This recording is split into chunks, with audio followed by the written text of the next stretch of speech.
Right. Hello, everybody, and thank you for coming here to learn about what's new for developers in Windows 8.1.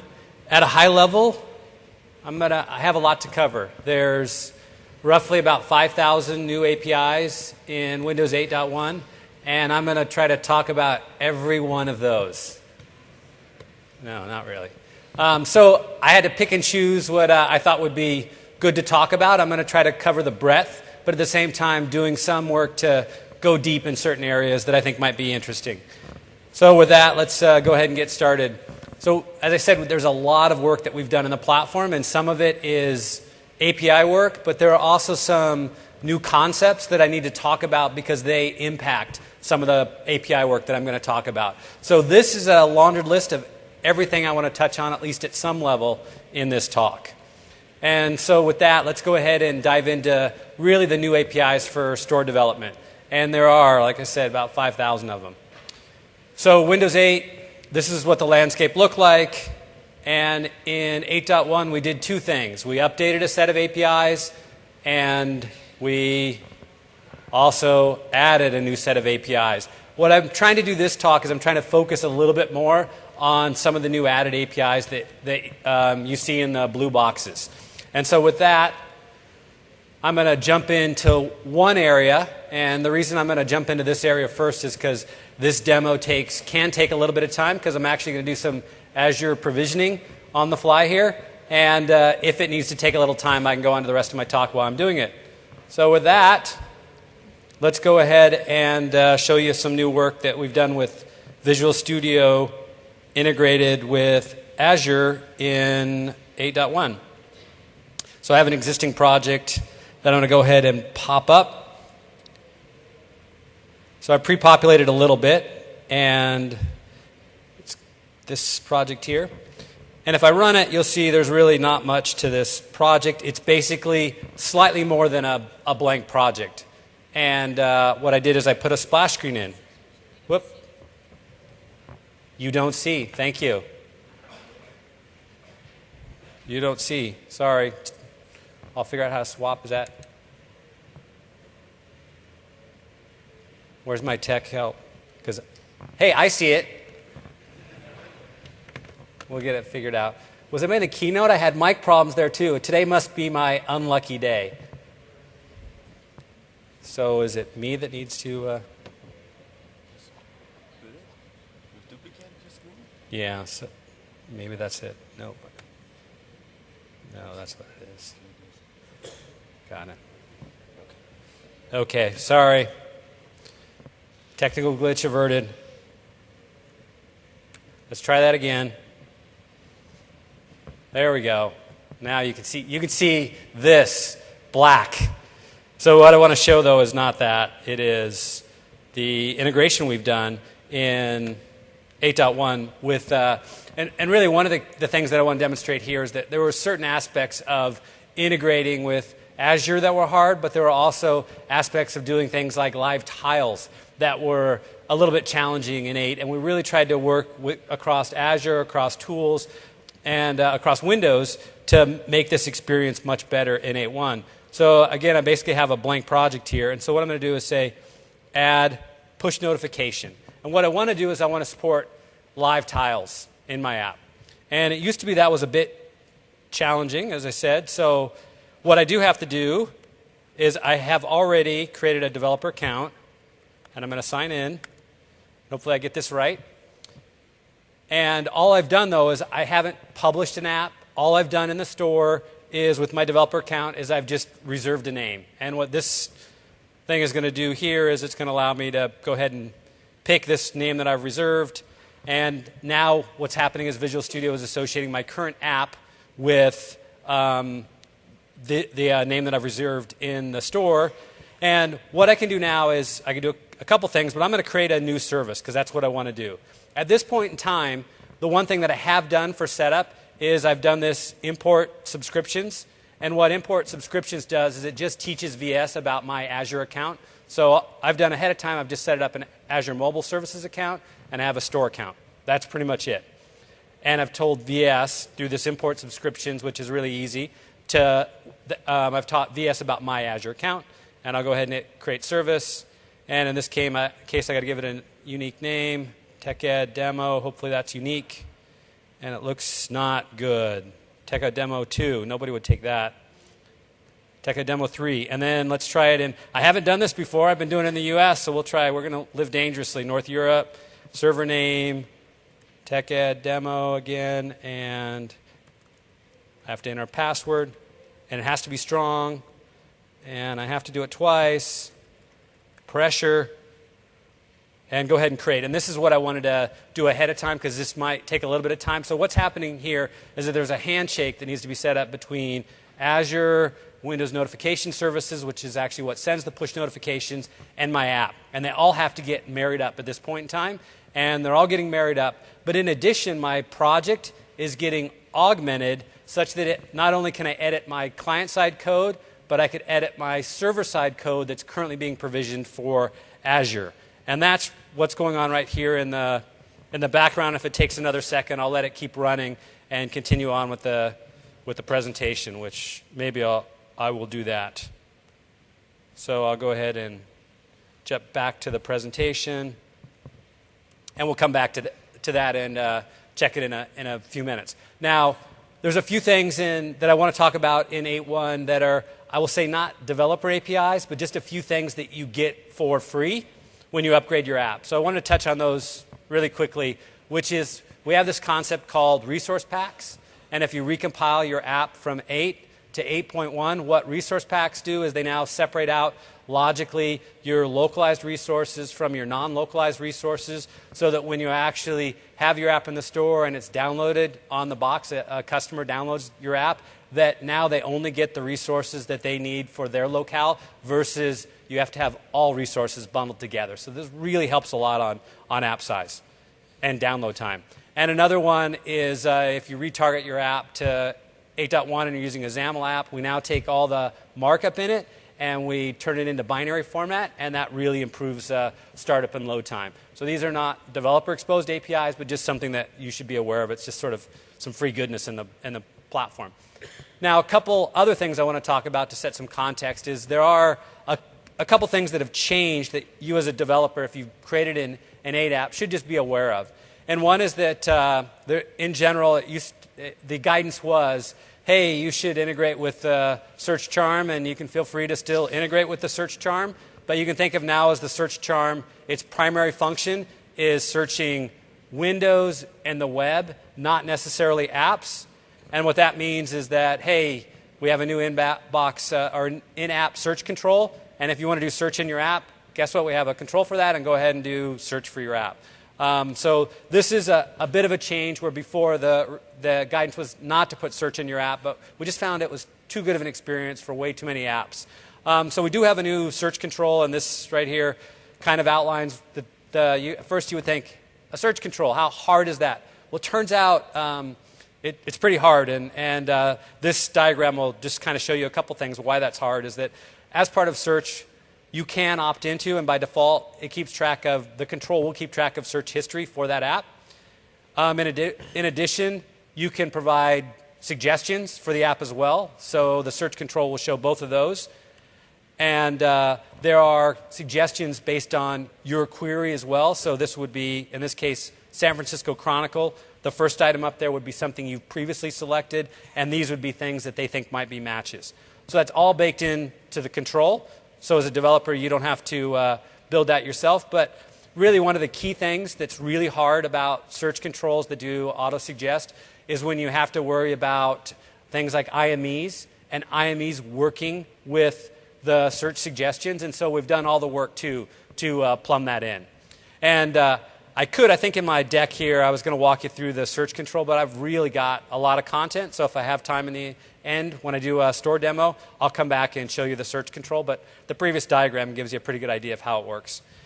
And so let me just go check on my background task here. And hey, look at that. We got it. And so the last thing I'm going to do is go ahead and select the service I just created and hit finish. And this should be some really quick provisioning on this one. And this is just really setting up, doing the glue to set up my project. And now, okay, so a couple things happened. And one of them is that my app got modified a bit to support talking to Azure, but also I got effectively, you could view it as sort of a reference added to my server-side Azure project. And that reference is right here, so I can deal with, in one editing experience, I can deal with both the server-side logic and the client-side logic. And by default, what this experience does is it's set up to, I'm on the server-side code now, which is insert.js, and on the server side they do some node.js stuff. But on the server side, it's set up right now by default. What happens is when my app wakes up, it goes and pings Azure, and Azure just, as a result of that, just sends a push notification, or it's set up by default to do that. That's not normally how you'd want to code up your app, but it's really set up so that as a developer you can figure out what's going on really quickly. What's happening here is that when my app wakes up, it'll ping Azure. This function gets called, and if I run the app, which I'll do now, I'm sending a toast notification. So all I've done is I did the add new push notification, and with nothing else, that's a push notification being sent from Azure. So now I have Windows notification services, my app, and Azure all set up just through those wizards. So much, much easier based on what it was in the previous version. So we think that's going to make it much more approachable for developers to do push notifications from their app. Now, if I wanted to do a tile update, like a live tile, it's pretty simple. It's on the Azure side. We've already got some, let's see, did I copy something over? Maybe I didn't. So on the Azure side, it's there's already some methods set up to allow you to send toast notifications or send tile notifications. So it's pretty easy, depending on what you want to do, to switch over and rather than send a toast, to send a tile notification. But again, we think it makes it much more approachable for developers to do to add Azure to basically power their push experiences in 8.1.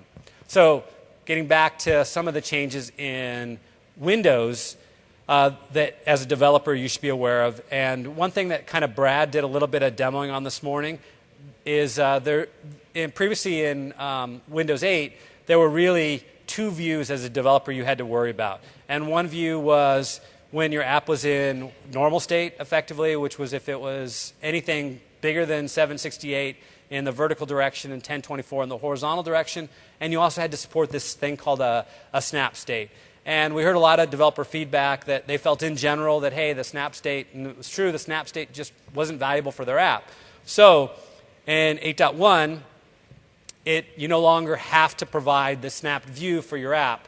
And the other thing is with the new windowing model, where now I can do 50/50 windows, most apps can be put in a state now where they're not just 768, they can be down to 500 pixels wide. So you as an app developer now, the additions are is you don't have to build a snap state, but you do have to design from 500 and above, and we just generally recommend you do adaptive layout from 500 and above. And then as a developer, if you find that, hey, you would like to do a smaller state, a 320 state, as a developer you can opt in. And the one change there is if you opt into 320 and above, you're actually not opting into just a 320 state like before. You're opting into supporting everything from 320 pixels wide all the way up to as big as your app can go.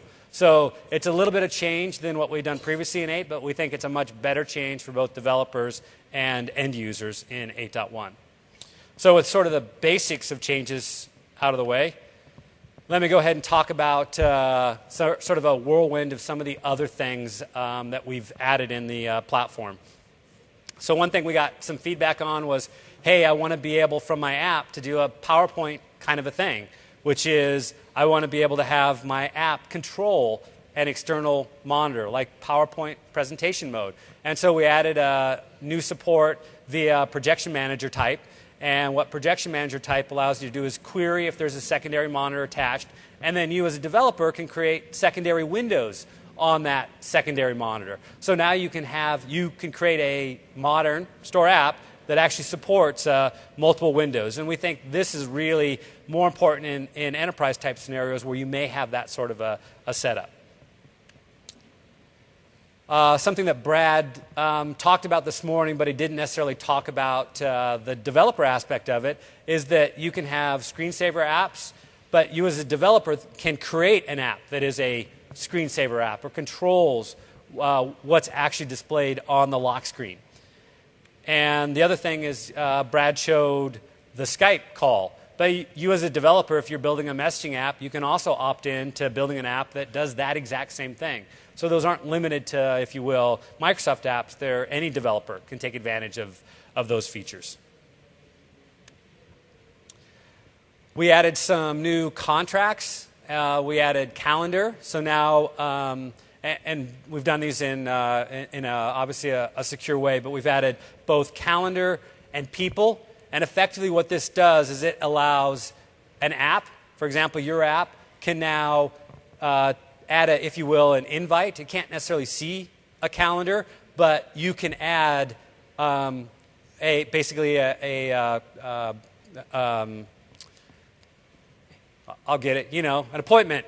You can add an appointment to a calendar, and you as an app author, you control your own appointments. So effectively the model is you say, hey, I want to add an appointment. I want to add it at this time. As a developer, you say that. And what will happen is your app will then pop something up that actually shows the user's calendar at that time.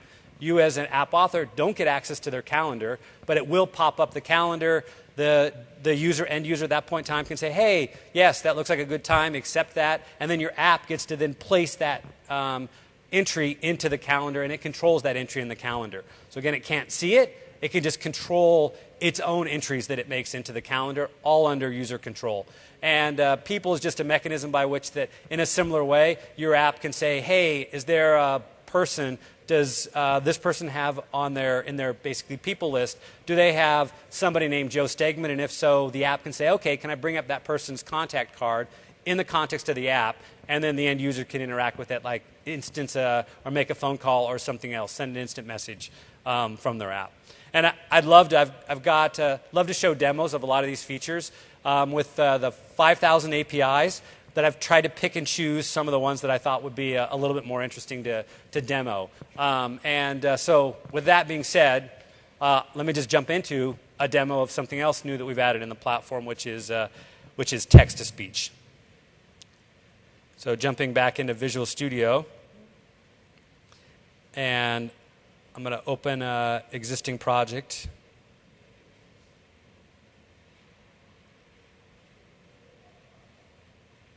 Yes, I will. I'm going to live dangerously. So what I've got here is pretty much the facade of an app.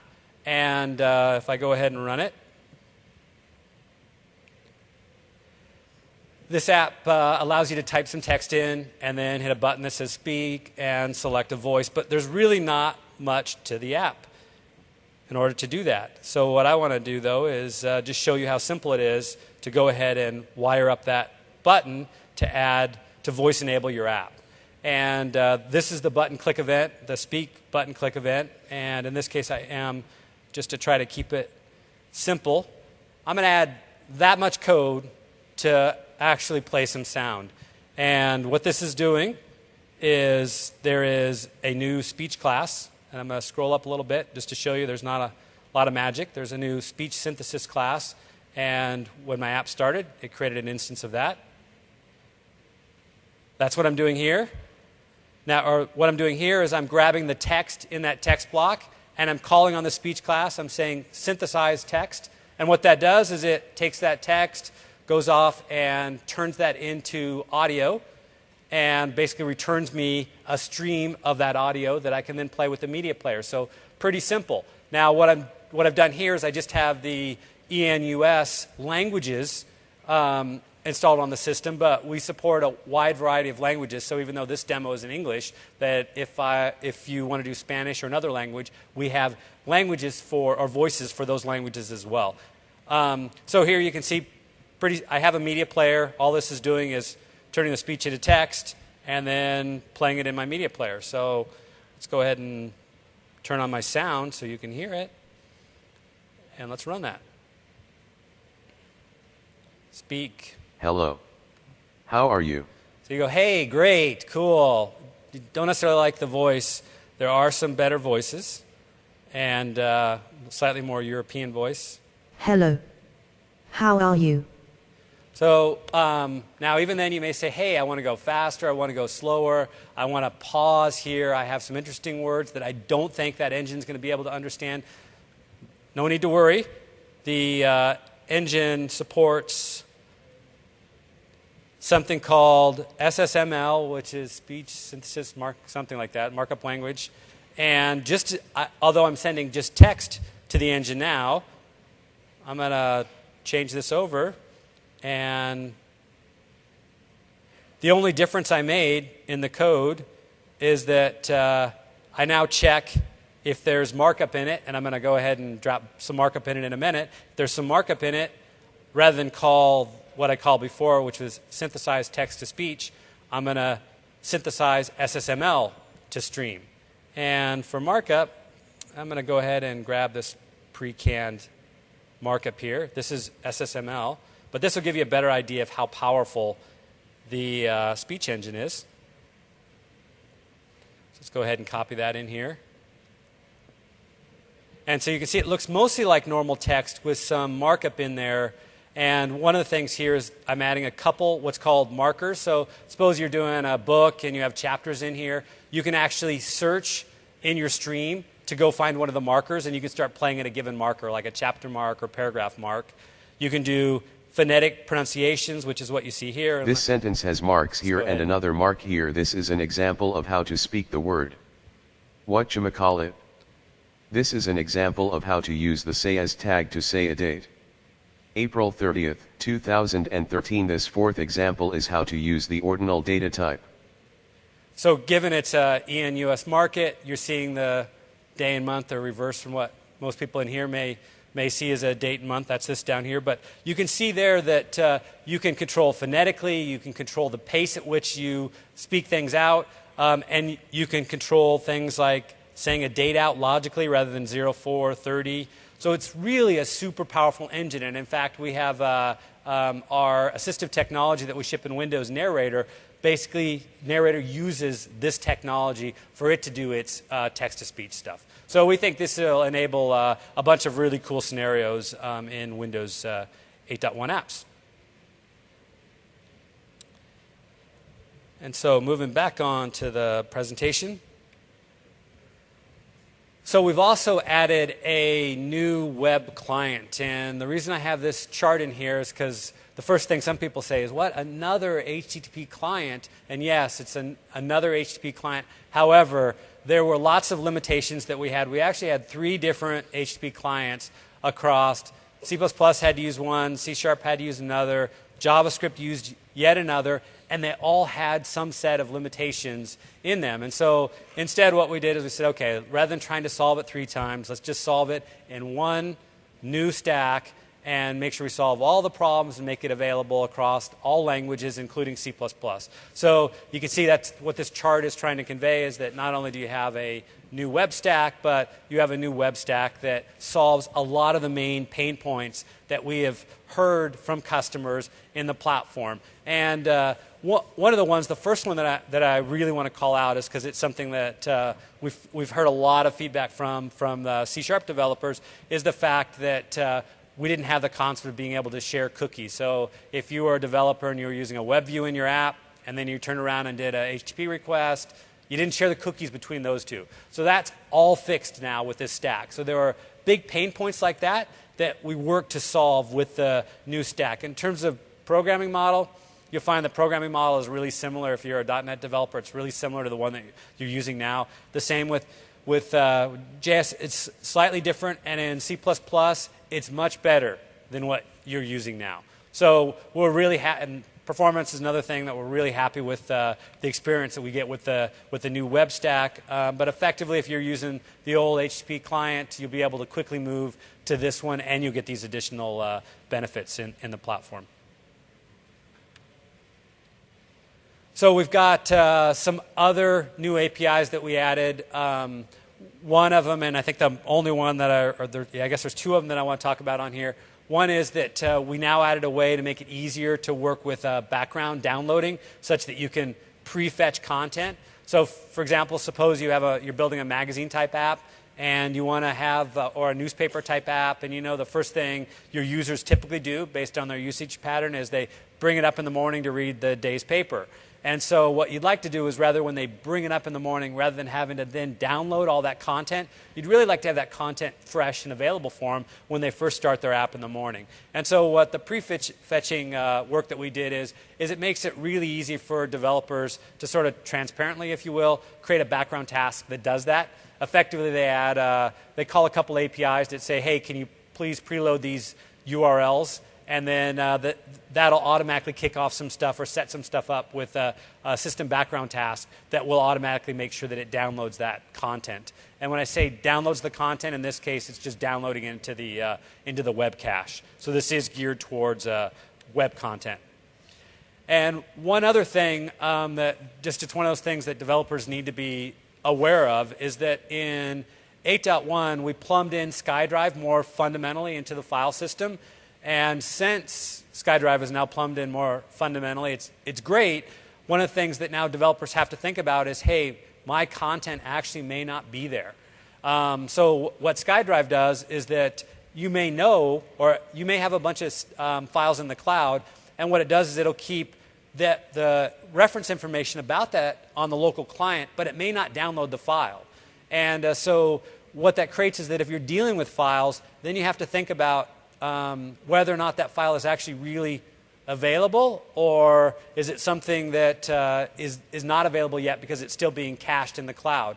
And so there's a set of APIs, additional APIs in the file system where you can check to see if a file is really, if it's just being cached or if it really is available locally, and if not, you can force a download or determine that you're not connected and therefore you're not able to process that file. But again, it's one of those things as a developer you just need to be aware of it, because it will be something where sometime you're probably, if you're working with files, that it will be something where at some point in time you're working with a file that's actually backed by SkyDrive and not available. We've done a set of work around really gaming, media, and then platform UI. And from a gaming perspective, I'll say that probably the most interesting thing that we did here, and I'm guessing that given it's TechEd Europe audience, so there's probably not a lot of game developers in the audience, but I'm curious, anybody out there develop a game? No, what? Is it none? Zero? Okay. So still everybody will love what I'm going to say here. We've added a new feature called tiled resources, and that's really something that's now baked in at a more fundamental level, I say, on the silicon. But really, it's just about being able to have bigger, better models on your lower-powered video card. And then we've done a bunch of work with gaming. You use things called shaders. We've done a bunch of work about being able to runtime compile and link them. But the most exciting thing, even to folks in this audience, is we've done a bunch of partnerships with what we call middleware providers. And when I say middleware here, I mean people who build gaming platforms or gaming engines. And like right now, if you said, hey, I'd love to build a game on Windows 8.1, you might bring up Visual Studio and go, okay, where do I start? And you may think, hey, I'd like to do something like Angry Birds. And then you realize, well, I need to generate sprites, and I need to have physics because things fall. How do I do that? And the Windows itself doesn't have what's called physics libraries or really approachable 2D libraries, but there are a lot of middleware providers, if you will, that already do that. So if you were to build a game like Angry Birds, it's the fact that we have these partnerships with the middleware providers that makes that really easy now for Windows developers to do. And then one other thing we did was if people text and they like to send not just smiley faces, but the color smiley faces, we did work to fundamentally bake color fonts, if you will, into the platform. And it doesn't sound like a big deal, but the engineering effort to get that done and perform it was a lot of engineering effort. So now that when you text your wife or significant other with a colorful smiley face, you'll actually see it as a colorful smiley face.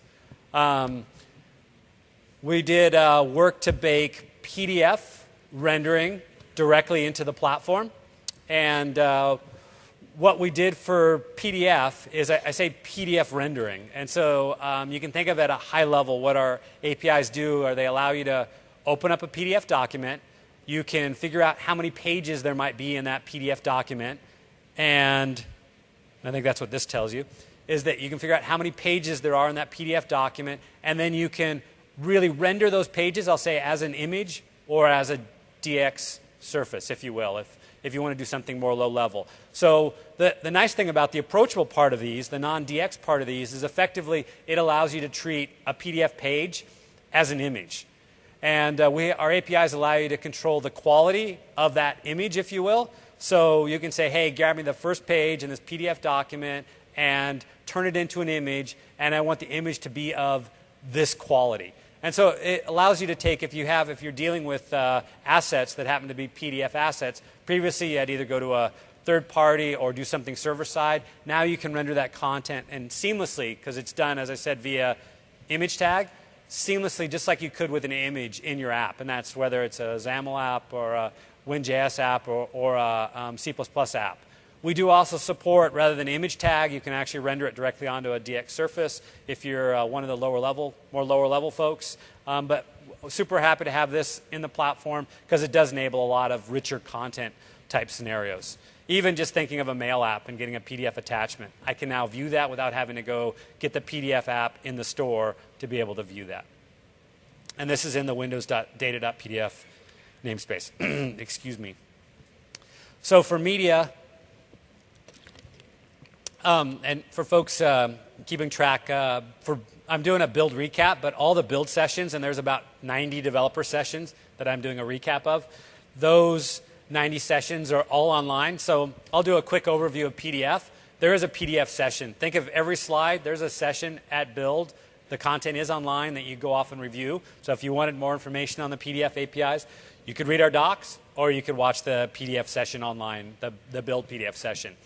For media, one of the main things we did was really continue to work on improving performance and enhancing or increasing battery life when you're playing back media content. We do, I showed a little bit of the adaptive content, but we do adaptive content both, again, across our UI platforms and encrypted content, which, again, was the keynote demo. We had in 8, you can only do downloads of a certain size, so we have unconstrained downloads. And then we now do a better integration with Xbox One, where if you try to play to on Xbox One, that you can actually launch an app on Xbox One and have that app actually basically launched. For example, if you wanted to do a music app, you could launch an Xbox app that was a music app on Xbox One, and that would play your music. So just better overall integration. And again, we've done work across audio. We've done a lot of work in the media space. This is kind of the high level, and if really media is your thing, then I'd suggest watching the Build Talk online, and they go over an exhausted list of the enhancements that we've done in this space. So now I'm going to spend a bit of time on the UI platform, and we made a lot of investments, and this happens to be one of the areas that I personally own in the platform. And one of the themes really for 8.1 was we really wanted, speed was first and foremost. We had cases where people couldn't build as performant apps as they'd like. And so we really focused on what do we need to do in the platform to really make it so that these panning experience, startup experiences are really great and performant. And I'll show actually some demos and talk a little bit more about what we've done there. We looked at common UX patterns that we were seeing people build in their apps, and we said, which ones don't we have that seem to be the most popular? And so we added those to the platform, and I'll talk about Hub as one of those patterns that we added. We also looked and we noticed that people were not necessarily wanted to build standard looking UI. They always wanted to customize, whether it was branding or just to be different, which we think is great. But when people started to do that, sometimes it wasn't as easy as the developer would like it to be in the platform. So we added some greater flexibility to the platform in the UI controls. And we basically wanted to also work on just making it easier and more approachable to use the UI platform. So with that, I am going to play a video. I just want to make sure don't think my sound is on. You don't need sound. I don't need sound for this one. Well, sorry. Let's see if I can start it here. Now, what this is showing is just generally what we've done is, I know it's not the most ideal video, And so I'll play it again. But the reason why you're going, why am I seeing a video like this? And because this is comparing Windows 8 to 8.1, and it was really difficult for me to get two machines up here on two different monitors and have the finger hit at the same time on both of them. And so instead, back in Redmond, we've pre-canned this up. So what you're seeing is on the left is, this is what I'll call as a big list, and on the right is the same big list. And this is playing back, and here you'll see the fingers. I know it's not the greatest video, but the fingers will hit them both at the same time. But this will show you the startup. On the left is 8.1, the one that just popped up, and on the right is Windows 8. And the reason I show this is just because we spent a lot of time doing exactly this kind of test, figure out what was slow in the platform and what could we do to really improve the overall performance of the platform. So here's another case of, in this case, panning, and in the left is, or on the right is, in this case, is Windows 8.1, and you would be surprised how much time we just sat doing this again and again and again. What is the bottleneck? How can we make it faster? What is the bottleneck? How can we make it faster? And so we've done a bunch of improvements in our overall perf to just make it so it's, see how fast that app is panning? Just to make it really buttery smooth in terms of the performance that you can get out of the box in a Windows 8 app. I talked a little bit about some new patterns that we added to the platform, and the main one is, or one of the main ones is a hub pattern. And hub is really a pattern. I think I got another slide that kind of outlines it. I'm going to do a store demo in the end, and the store uses the hub pattern. But one of the things that we saw people doing a lot of is they kind of create, they have a header and they have a section, and they have a header and they have different content in a different section. And it wasn't all the same data in the sections, and we'd kind of optimize Windows 8 for every time you see section up here for being the same type of data in the section. And so what a hub really is it's saying, hey, I have a bunch of sections and there's heterogeneous content in my sections. And you can think of the developer model as actually pretty simple. I create a hub, I add a header hub section in it, and then add my content in that. So we saw this a lot in eight apps, and what we wanted to make sure is that we had a really super easy, performant, accessible way for developers to do this same kind of concept. And this exists in both exists in both WinJS and XAML. Now, I'm going to break now and talk about sort of the technologies. I've been talking in general about things that apply to both WinJS and XAML.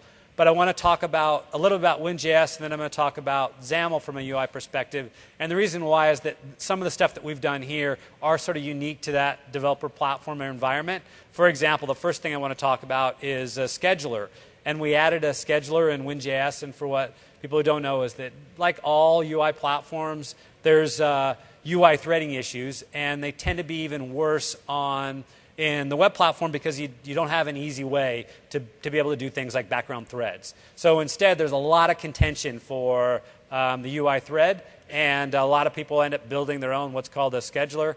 And in this case, we've provided a default scheduler in the platform. All our UI controls and everything in WinJS leverages the scheduler, and it makes it really easy for you as a developer to plug in your own functionality to leverage that scheduler, and then things are easily balanced between what the UI and the platform is trying to do with what you want to do and the experience you want to provide for your developers. And for people who are familiar with .NET and the dispose model in .NET, we have a similar thing and concept that's been added to WinJS, which is you can now tag your elements as disposable, and then like when you get rid of a page, your elements are automatically cleaned up. And we did this because we were seeing a lot of people who had issues with memory and managing memory in their WinJS apps. For people who are familiar with like ASP.NET and the old repeater concepts, we've now added a repeater concept, and it's pretty much give me a list of data, and I'll repeat and I'll cycle through that list of data. The platform will for you. You give it a template of code, and it'll just generate that template of code for each item in the list. And again, it's really analogous if you played with ASP.NET or other repeater controls. That's effectively what it is. Now, item container is interesting because what effectively this is it contains the swipe gesture and some of the other Windows UX in a self-contained control. So what we found is that developers said, hey, you know what, I've already got my existing HTML UI, and really all I really want is I want to put your selection model on top of my div. How do I do that? And what this does is this effectively about doing that, allowing them to do that sort of a thing. And then I talked about there's a new search box control that we added to the platform, and a navigation bar control, which is similar to the app bar. It does navigation a little bit more.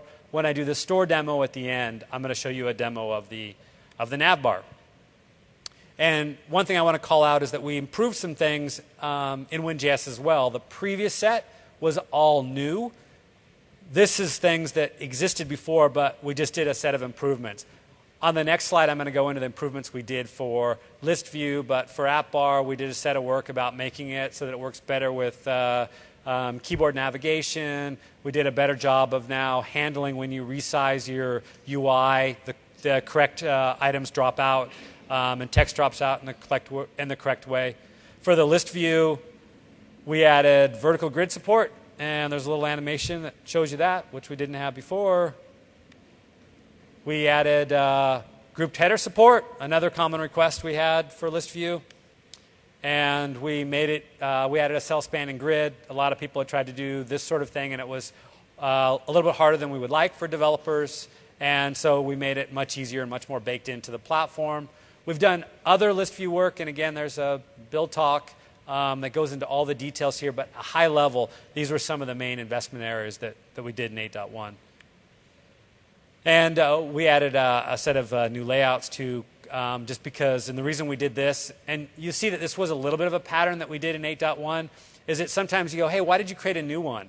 And one of the reasons why is that in certain cases we didn't find that we could maintain compatibility at the same time providing either a great increase in performance or a new huge set of features. So we maintain the old set, and at the same time, we may introduce a new one when we felt that we had to in order to provide the new functionality without impacting backwards compatibility. So I want to talk about some of the new stuff that we've done in XAML, and some of you would say, hey, this stuff that the next set of things I'm going to talk about shouldn't be new, but they are. We added things that didn't exist, date picker, time picker, all the flyouts, and for people who've built XAML apps, they know that this was not part of the platform, and you had to go to something like a third-party library like Callisto to generate this sort of thing. No more. It's all baked into the platform, fully accessible, super performant, works great. We added app bar buttons, which didn't exist before. So we did a lot of, if you will, fit and finish in the control platform, and we added a command bar. One of the things that command bar does is, you can think of it in some ways, this was to help make it a little easier to share some code between Windows Phone, and Windows 8 or 8.1 in this case. Another common complaint we heard from people was, hey, why don't you have a hyperlink? And we're like, yeah, we should have a hyperlink. So we added a hyperlink. And for the folks who are into drawing graphics, we have this new thing called a swap chain panel. Previously, we had a swap chain background panel, which basically said, hey, the background of my app could be effectively a DX surface, and I can draw into it. Now we said, hey, you can put DX wherever you want in your app. And it's similar to when I was talking this morning about web content, that I can now put web content anywhere I want in my app, and it's seamless. I can now put DX content anywhere I want in my XAML app, and it's a seamless experience. We added media transport controls in XAML, which didn't exist before. We did a bunch of improvements to swap chain background panel, including the ability to do things like write on a background thread to the background panel. And for people who don't know, swap chain background panel is also another, it's basically a DX surface, or it allows you to draw on a DX surface and treat it as an image. We greatly improved some of the work we'd have around our navigation stack. And web view enhancements, we did some that I showed this morning in a keynote, and the main thing we fixed there is, and if people have played with the web view in 8.0, and it's really great about allowing you to get web content in there, but there's this thing that people like to call the airspace issue, and it drove It was painful for a lot of customers, especially people who were putting ads in there. They couldn't create a seamless experience, and they had to swap back and forth between a web view and a web view brush. All that goes away. It's a really great polished experience. We'd love to have had it that way in 8, but it was a significant investment to be able to get the web view to compose seamlessly, but I assure you now that it does compose seamlessly within your app experience. At the same time, we added a set of other features on top of the web view. In fact, there is a whole talk and build just on the new web view features that we've added in 8.1. And there's a new talk on all the XAML features as well that Tim Hewer did down at or is doing. I think he did it this morning in build. Text is another area where it was just a matter of just continuing to add some features that we just didn't have, including text alignment and baseline and placeholder. We added header, and a lot of this stuff was actually, again, to bring us more in line with what exists on the Windows Phone today. We couldn't set highlight color, which we added that. We did some stuff with reading order. We don't have a full talk on text. This is actually pretty much the list of features that we added to text. And we didn't have an ability to get a paste event on text box so you could control what's actually pasted in there. We now have that. So if you want to paste, if someone's copied some HTML and they're pasting it into your text box, you as a developer can go, oh, it's HTML. I don't support that. Let me go turn that into the correct format. We did some work on bindings, and we added access to binding expression, and these are some features that you may have been used to if you're using Silverlight or WPF in the past, but we did a bunch of features here, and again, you'll notice those features are as a common theme. If you're a phone developer, you'll notice that those are consistent with features that exist today on Windows Phone, because that was an important thing for us, was to continue to try to make sure the platforms were evolving in such a way that they felt like the same platform. And then we did some work to basically better support behaviors in Blend for people who are used to using behaviors in whether it's Silverlight or WPF. And with that huge amount of talking, let me go ahead and finally get to writing some more code. And I want to talk about another new feature that we added. Another headache with a lot of folks was that we just didn't have an ability to do what people are used to previously from either Silverlight or WPF, which is, hey, I have some XAML content, if you will. I just want to write that into a bitmap. How can I do that? And it didn't exist in Windows 8, but it does exist in Windows 8.1. And so I want to, and it's really simple and kind of cool to use. And so let me go ahead and open a little project and that I've got. Let's see, resource generator. Here we go. Go ahead and run that and kind of show you what it does. So one thing that if you have built an app before that you realize is that you have to create a lot of assets for that. You have to create a splash screen, and you have to create a big tile and a small tile, and you have to create them for a bunch of different DPIs. And so what this app does is it says, hey, I'm going to make that easy for you, and I'm just going to generate all of those for you. And but before in Windows 8.1, in Windows 8, this was sort of the dreaded problem, which was how do I actually do that? How do I take and compose some UI? And in this case, what I'm doing is I've got just a plain, if you will, a canvas with a background color, and I can select a glyph in this case, and I can put the glyph and center it on all the icons. But now what I want to do is, hey, I'd love to take that thing, that splash screen, that image there, and actually turn it into an image. How do I do that? How do I compose that text with that background and print it out and or turn it into an image? And that's really what we worked on here, is we enabled that exact scenario. In this case, if you care, I can, well, since we've got a heart in there, let's see, can I make it pink? I would love to say I would, but there we go. I need more red, I guess. But effectively what this app does is it allows you to sort of add an icon to the image and then print it out. Right now, it's more like a Windows 8 app. It lets you show you the concept, but there's no way I can actually generate that bitmap. So let me show you how you would do that now in 8.1, and it's pretty straightforward. So what I've got in my app here, this is the XAML for the app, and I have, there's a bunch of areas like this that look like a grid with a text block, and the text block just has the font, that little glyph. And so now I want to go ahead and generate. So let me add a button and go ahead and say make the button generate, and click equals, we'll add a new event handler, and we'll navigate to the event handler, and there's the button click event I just created. Now, how would I go about and do this? Well, the first thing I want to do is, let's say, private, I'm going to write some real code here. So bear with, private void generate image. How about that? Image. And let's see, let's make it take a UI element. Real code writing here. Tree and maybe a file name, string, file name. So after listening to me talk, listening to me type has got to be a better experience than that. So, and then let's go ahead and let's just try calling this once and say generate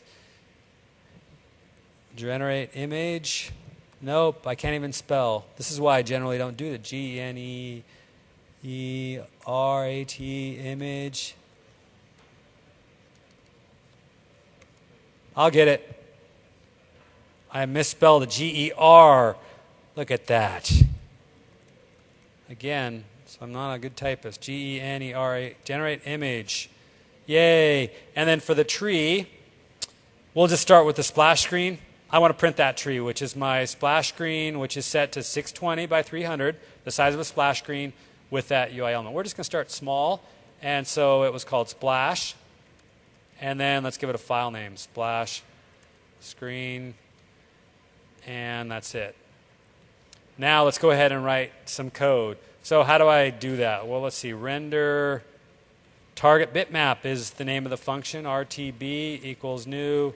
Yeah, I'm going to write this whole thing right now just to show you how easy it is. So I create a new render target bitmap. So now I want to take that tree that I just passed in, which is that splash screen, and RTB dot, let's see, what would it be? Probably I want to render something. So is there a render? Yes, render async. And let me guess, it takes and I assure you, it takes a tree, a UI element. Now you see I'm getting squigglies, and it's because that's a async method. So we'll do await, and we probably need an async and a task up here as well. And there we go, and it's saying, hey, cool.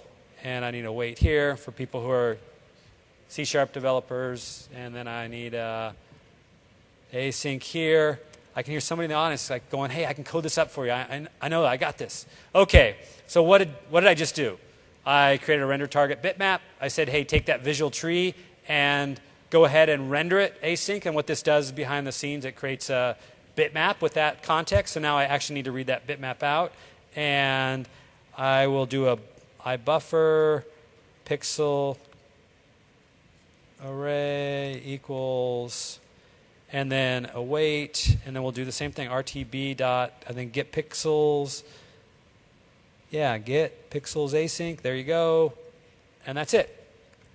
So with that set of code there, I've now taken it and turned it into a pixel array. And the only thing I have left to do is turn it into an image. But for that, rather than writing all of that code for you, I'm going to go ahead and plop it in here.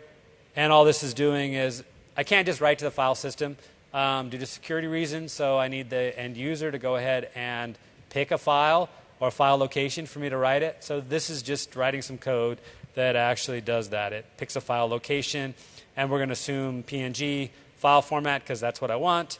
So this pick a file, and once I pick the file, now I'm going to write those bits into the file. And again, rather than you watching me write that code, and I see I call it pixels down here, I'll explain what this does. But effectively, this just creates an encoder. And it says, take that file stream, which is the file the end user picked, take that thing, pass it to create a PNG encoder, and then take that pixel stream and encode it in PNG, and using the height and width of that block, which is the writable bitmap.render, but it's basically my UI element, and then go ahead and basically write that. And that's all it takes. And so with that, if I didn't make any mistakes, which it's possible I could have, I've got my generate button, and I'll go ahead and hit generate. And I'm going to save. Sure, this is my desktop. Save. And voila, I'll go back to my desktop. And get back to my desktop. Back to my desktop. Get back. There it is. And you see there, 620 by whatever, 200. So you can see really easy, approachable API that allows me to create these assets for my apps.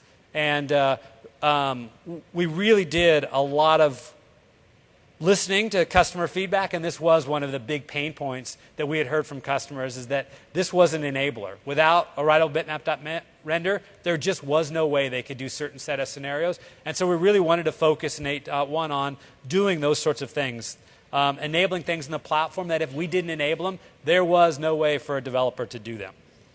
So moving on to, nope, not what I want. You can see that, but okay.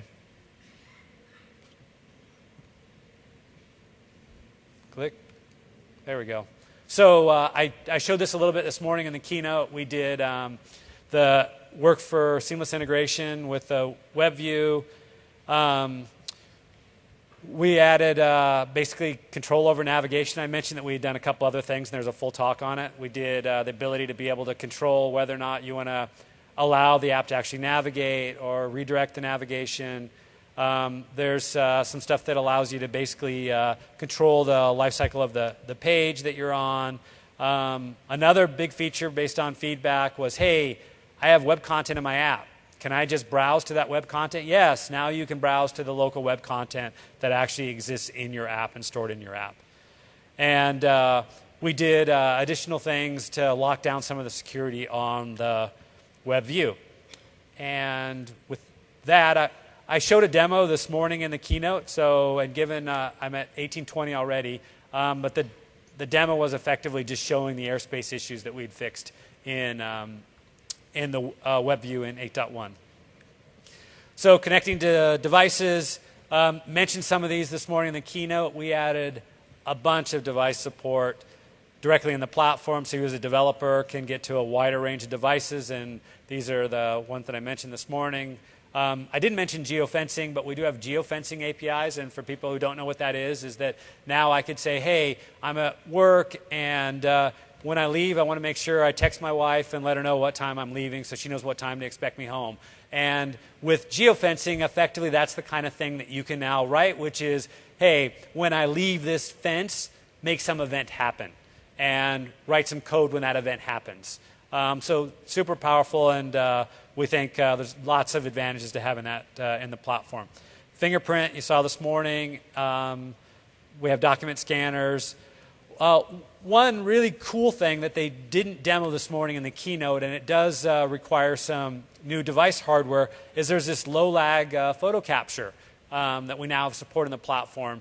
And with updated hardware and camera hardware, what this allows you to do is, as you're sitting there taking a picture, you may end up saying, hey, you got your kid or whatever, and you want them to do something, and you take a picture, but you're just a little late or just a little bit before the picture time. What the low-lag photo capture does is it's really continuously capturing, almost like a movie, but it's continuously capturing photos. So what happens is, let's say you're a little late, the low-lag photo capture allows you to actually go back and say, hey, I don't want that photo at whatever this time is. I want the photo from 20 milliseconds before then. And you can go ahead and grab the photo that was 20 or 16 milliseconds before that. So really, and as a developer, you can do this. There's apps, the app built into Windows allows you to do this, but you as a developer can get that exact same experience where you can check to see if they have a low-lag photo device or photo camera device on there, and if so, you can have it go into the low-lag photo capture experience,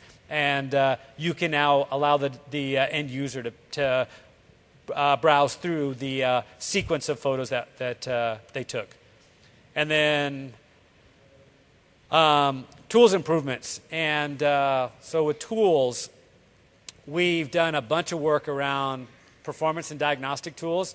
And I'm going to try to squeeze in a demo of this because this is some of the coolest stuff that we've done on the tool side. Did improvements to async debugging, which I'll give you a demo of.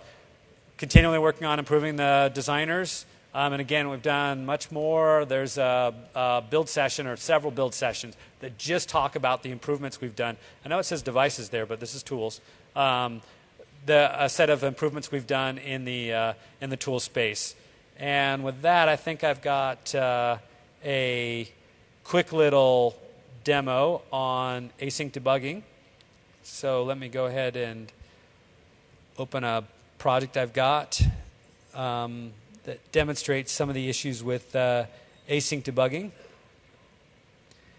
And one of the things that happened in Windows 8 was we made it really easy to do procedural coding with procedural coding or treat async calls in a way that it makes it look like it's procedural. And what I mean by that is that here what I'm doing is making a web request, and what the web request does is it goes out, does a HTTP GET from a URL, and that is happening async, meaning it's happening on a different thread.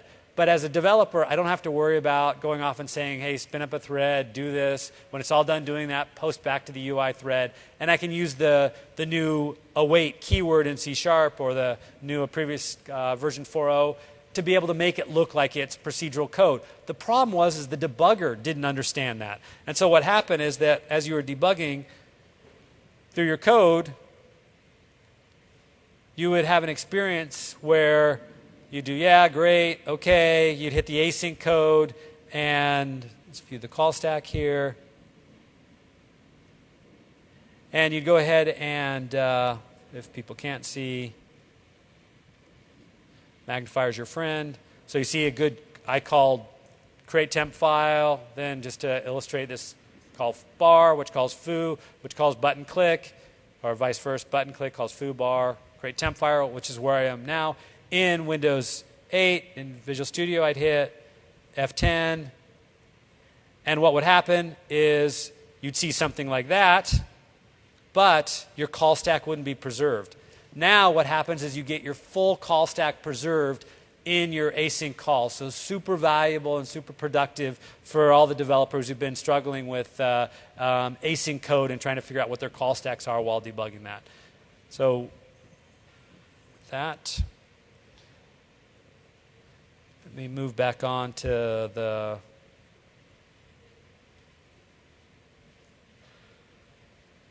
async debugging. So next thing is just quickly want to show you a tour of the performance tools we've got that we've added in Visual Studio. And let me open up a project that I've got that demonstrates that, and I do trust it. So I'm going to go ahead and run this app. And there's a couple things that I want you to see, and this is just bouncing around a bunch of balls. Now, this is really, it turns out you go, hey, did you guys go to sleep on me? Did I mention, did you guys see the last one? Yeah? You're not seeing this one, though. I got it fixed. Let's go back, kill that. And go back to Visual Studio, and Shift F5. We'll do that again. F5. There you go. So now it turns out, you go, okay, just a couple things bouncing around on the screen. Well, it turns out this is actually a good simulator for also doing a lot of panning of data, because what's happening when you're panning a lot of data is you're moving a bunch of things around on the screen very fast. So we tend to actually use these kinds of things because it gives us an easy way to view the experience. And right now there's about 100 particles that are floating around, and I'm going to hit 1,000 particles, and I want you to notice a couple things. When I first hit 1,000 particles, and this app happens to be a XAML app, but you'll get the same kind of tooling experience with HTML. When I hit 1,000, two things will happen. First, you'll see a slow pause, and then There's a frame rate up here that's saying I'm drawing at 60 frames per second. You'll see that drop. So you saw the pause, and now we see my frame rate drop. And so let's go ahead and do that one more time. So everything looks okay, 60 frames per second, 1,000 particles, pause, and now everything drops. So as a developer, it's kind of similar. I'm panning, and all of a sudden I pan fast, and then my experience drops. And I'm like, as a developer, I go, why? What's going on? And a lot of times those problems are specific to your app, but at least you want to know, give me a clue. Where is that performance problem? So in Visual Studio, we now have some new tools. And we have CPU sampling, which is the CPU profiling that we've had in the past. We now have two new ones, energy consumption. And energy consumption actually tells me basically how much power that would be estimated that my app would actually take. How much battery life is it draining, and how long would a typical battery last when running my app? And the one that I'm going to show you right now is that I'm going to start off with, which is XAML UI responsiveness. I know that there's something that seemed funky in my app, and I don't know why, but there's a couple things that were funky, so let's figure out what the heck those are. So I'm going to go ahead, yes, I'm going to run it. There's my app running. It's when I hit 1,000 particles, pause, bang, my frame rate drops. Okay, so what's going on there? So I'll hit stop collection. I went back to Visual Studio, and let's take a look at what is going on there. Whoa, get a graph, and guess what? I think you guys can see without me using magnifier. I don't really, at first glance, just in the dashboard kind of view, I go, okay, it looks like things seem to be okay here. Something different happened here. And then something that looks like it's all capped out happened here. But what is actually going on, and what this is telling you is that layout, there's something that caused a bunch of layout is orange. So this right here is probably, I can guess, that's probably when I saw that first pause. And this is telling me at least there's a bunch of layout happening. But I'm not sure what would be causing that layout. And then here, this says CPU 100% over here. This says, oh, my UI thread is at full utilization doing per frame callback stuff. So at least now, I at least start to have some inklings of what's going on.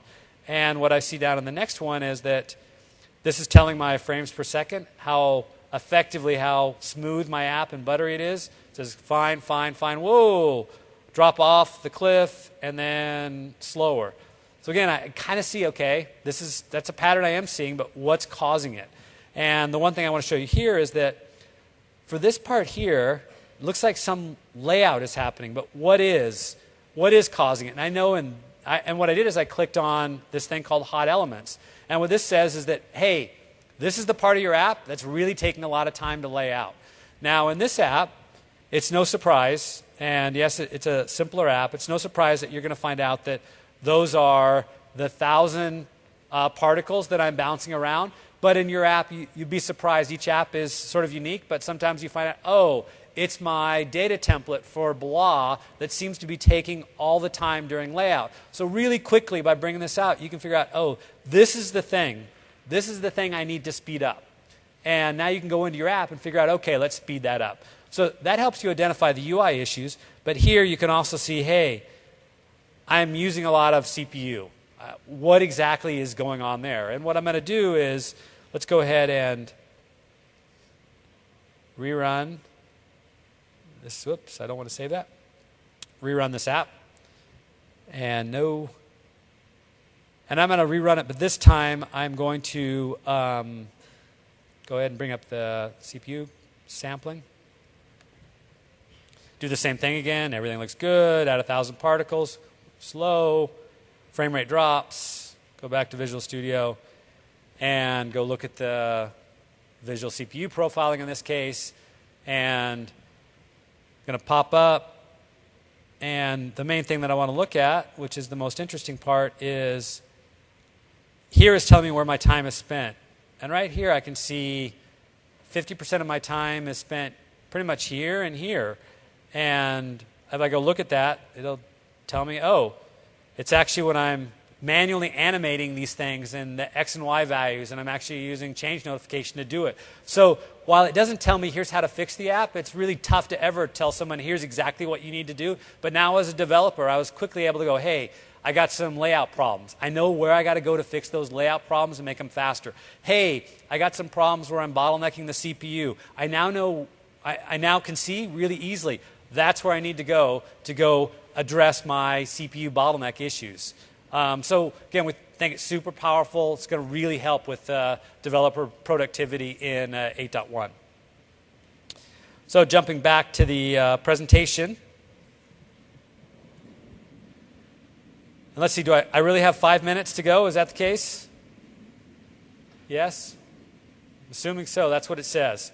So I got one last little section here, which is some stuff on the store. And for the store, we did a set of work, and primarily one of the main things we did is redesign the store.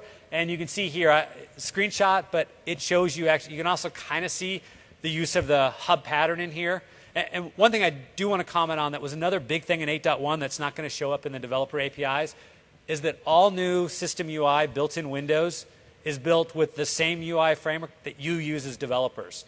That includes, in this case, the store is built with Win.js, the new search experience in Windows, all built with native XAML UI. So effectively what we wanted to do is we didn't want to have this model moving forward where developers use one set of APIs and Windows uses a different set of APIs. Instead, we said if it's got to be good enough for the core Windows shell experience, or if it's going to be good enough for developers, we want it to be good enough for the Windows core developer experience. So the new experiences that you see in Windows, again, were all built using the same UI that you use. And that means that when they run into performance problems, we've optimized them before it ever gets to developers. And so the store was redesigned to make it much more approachable, jumping back to the store for developers. But we did, since I got 3 minutes left now, I just want to talk about some of the things that we did based on feedback. There was a lot of policy where sometimes someone would submit an app. It wasn't clear why the app didn't, wasn't accepted. So some of that was just due to there wasn't the right information on the policies. So we've tried to fix that. We support now M-rated games, some mature games for those people in the audience who don't know.